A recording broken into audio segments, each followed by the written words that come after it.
Loss অ্যাঞ্জেলেসের সৈকত শহর মালিবুর 1/3 পুড়ে গেছে।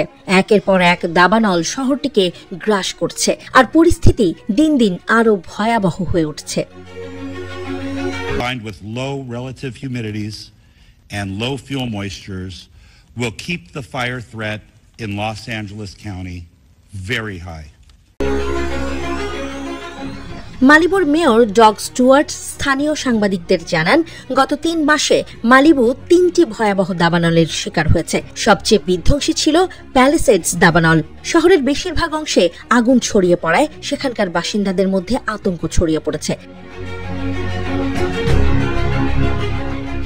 গত সপ্তাহে ক্যালিফোর্নিয়ার লস অ্যাঞ্জেলেসে শুরু হওয়া দাবানল দ্রুত ছড়িয়ে পড়ে। আগুনের শিখা এতটাই তীব্র ছিল যে এটি আকাশের রংকেও পরিবর্তন করে দিয়েছিল।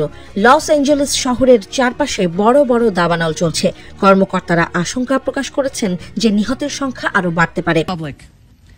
There's no power, there's no water, there's broken gas lines, and we have লস অ্যাঞ্জেলেসের বর্তমান 4টি বড় দাবানলের মধ্যে সবচেয়ে বড় দাবানল প্যালিসেডস। এই দাবানলটি 23,654 একর এলাকা জুড়ে ছড়িয়ে পড়েছে। মাত্র 11% নিয়ন্ত্রণে আনা সম্ভব হয়েছে। ক্যালিফোর্নিয়ায় দাবানলের পেছনে প্রধান কারণ হিসেবে সান্তা অ্যানাস নামক ঝোড়ো বাতাসকে দায়ী করা হচ্ছে। এই বাতাস দাবানলের আগুনকে আরও দ্রুত ছড়িয়ে দেওয়ার কাজ করছে। শুক্রবার রাত থেকে বাতাসের গতি কিছুটা কমলেও আগামী কয়েক দিনে এটি আরও তীব্র হতে পারে বলে জানিয়েছেন কর্মকর্তারা। দাবানলের ধোঁয়ায় আচ্ছন্ন লস অ্যাঞ্জেলেসের বাতাসও ভয়াবহ হয়ে উঠেছে। বাতাসে ক্ষতিকর কণা, গ্যাস ও জলীয় বাষ্প মিশে থাকার কারণে সাধারণ মানুষকেও বাইরে না বের হওয়ার সতর্কতা দেওয়া হয়েছে। শ্বাসকষ্ট এবং মাথা ব্যথার মতো সমস্যাগুলো সৃষ্টি হচ্ছে দাবানলের এই বিপজ্জনক ধোঁয়ার কারণে। লস অ্যাঞ্জেলেসের স্বাস্থ্য বিষয়ক কর্মকর্তা অনিশ মহাজন বলেছেন, বাইরে গিয়ে সম্ভব হলে N95 মাস্ক পরতে হবে এবং ঘরে থাকতে হবে। দাবানলের কারণে একদিকে যেমন বিপদ বাড়ছে, অন্যদিকে শহরে লুটপাটের মতো অপরাধও বেড়ে গেছে। বিভিন্ন এলাকায় লুটপাট ঠেকাতে কারফিউ জারি করা হয়েছে। এসব ঘটনায় সাধারণ মানুষের জীবনে আরও এক বিপদের মুখোমুখি হতে হচ্ছে।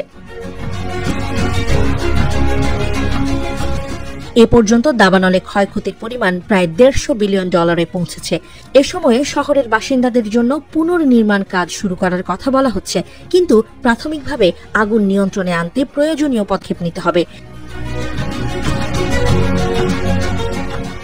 এখন লস অ্যাঞ্জেলেস এক অভূতপূর্ব দুঃসময়ের মধ্যে দিয়ে চলছে। পরিস্থিতি যে আরও খারাপ হতে পারে তা নিয়ে কেউ কোনো সন্দেহ করছে না।